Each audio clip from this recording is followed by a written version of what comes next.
Ngunit mga dayuhan ng defense team na binubuo para kay dating Pangulong Rodrigo Duterte, kumukonsulta pa rin ang lead counsel nito sa ilang Pilipinong abogado.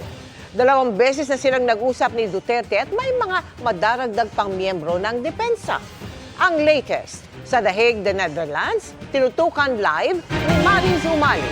Mariz?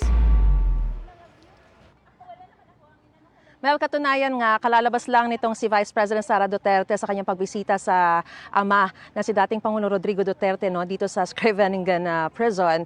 At kasasabi lamang niya na ngayong araw ay mamayang gabi, actually oras dito sa The Hague, ay darating yung isa pang foreign na abogado na kanyang kakausapin at i-interviewin para maging bahagi ng defense team. At siya ay tatayong co-counsel ni Attorney Nicholas Kaufman. At target ng defense team na mabuo ito sa loob ng 1 linggo.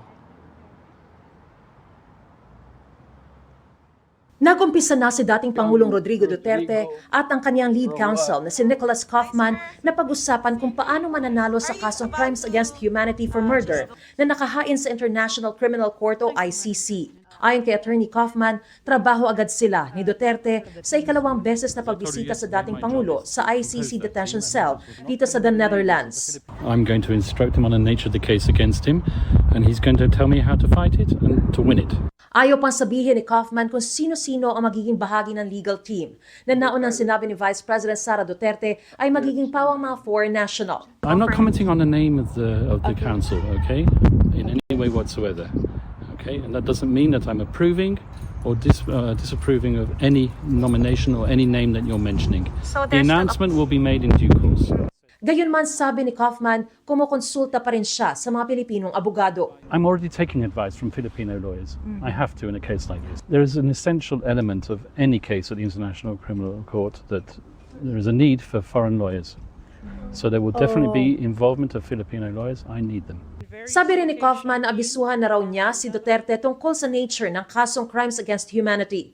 Bukod dito, ayaw nang magbigay ng ibang detalye ni Kaufman kung paano nila dedepensahan si Duterte sa confirmation of charges hearing sa September 23. Pero isa raw sa idudulog nila sa pre-trial Chamber 1 ang paraan kung paano inaresto si Duterte nitong Marso at nilipad dito sa The Hague. Everybody saw what happened to him when he returned to the Philippines, was put onto a plane and thrown over here. So you will be filing for interim release? I'm not going to divulge defense strategy. Indirect co-perpetrator ang turing kay Duterte sa warrant of arrest na nilabas ng ICC sa kasong murder as a crime against humanity.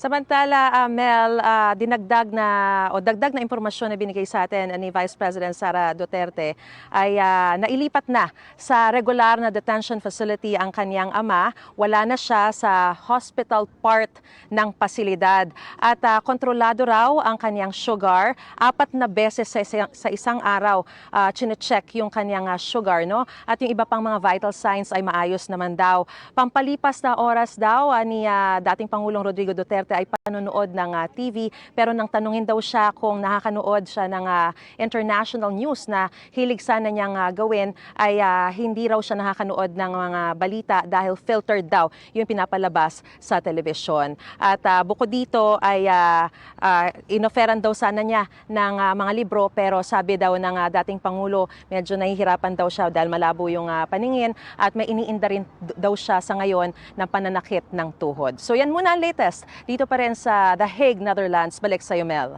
Maraming salamat sa iyo, Mariz Umali.